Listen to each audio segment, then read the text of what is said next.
Defense Ministry official said, the United Kingdom plans to order more F-35 variant stealth jets fighter by 2025.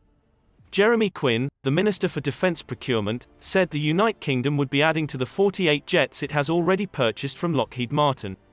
By 2025, we will be placing orders. I'm absolutely confident for more of them, Jeremy Quin said.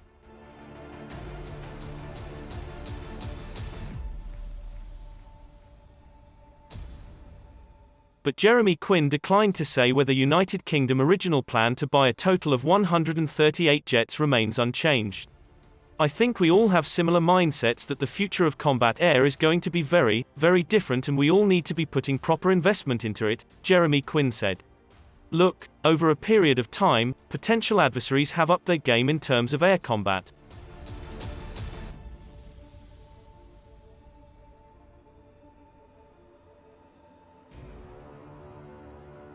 Jeremy Quin was referencing advanced combat jets being developed by China and Russia.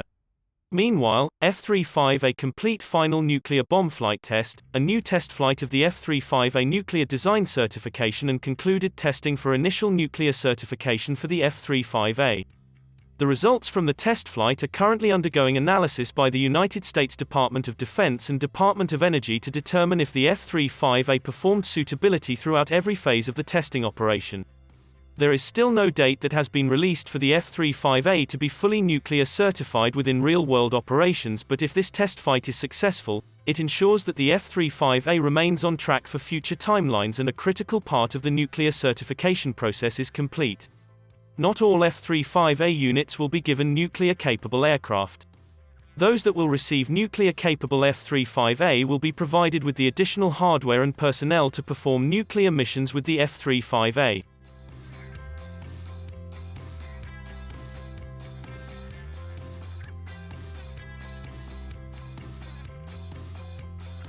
The United States Air Force is considering trimming its own purchases of the F-35A variant. Its current 1,763 jet plan was laid out in 1997. Top service leaders have recently declared the F-35A the cornerstone of its future combat fleet, but some generals are calling for earlier than planned development of a new generation of warplanes.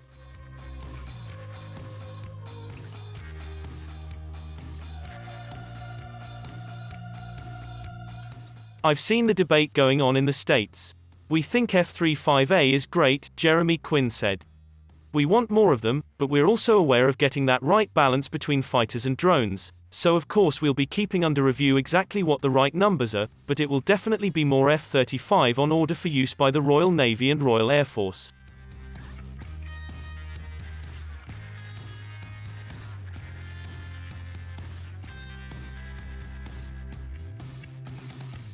The United Kingdom projected fleet of 138 jets is the third largest of any nation, behind only Japan, 147 aircraft, and the United States tri-service fleet of more than 2,400.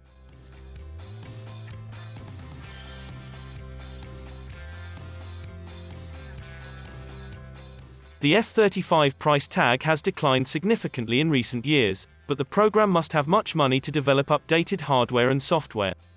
At the same time, the Pentagon and F-35 maker Lockheed Martin are in the midst of negotiating a 5-year maintenance contract for the hundreds of jets already in the military arsenal.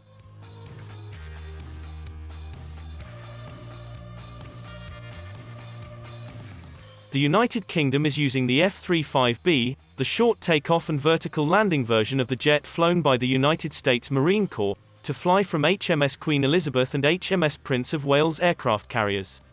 The more we as allies can know that there is interoperability to support each other in the worst kind of scenarios, the more secure we should all feel, Jeremy Quin said.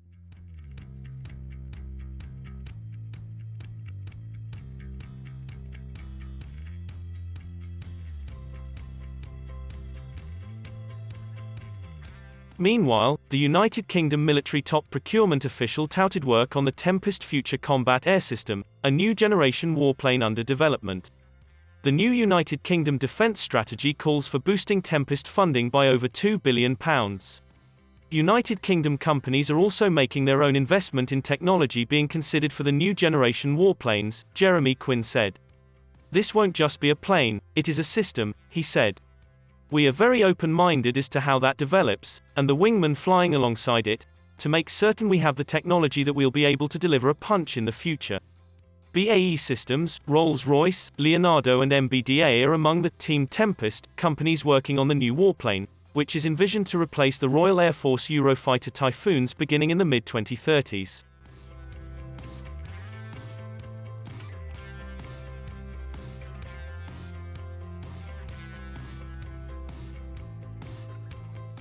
Jeremy Quin said there has to be opportunity for collaboration on these next-generation systems.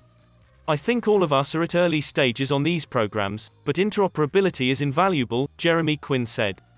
Will there be opportunities? I'm sure these things will develop. I'm sure opportunities will emerge.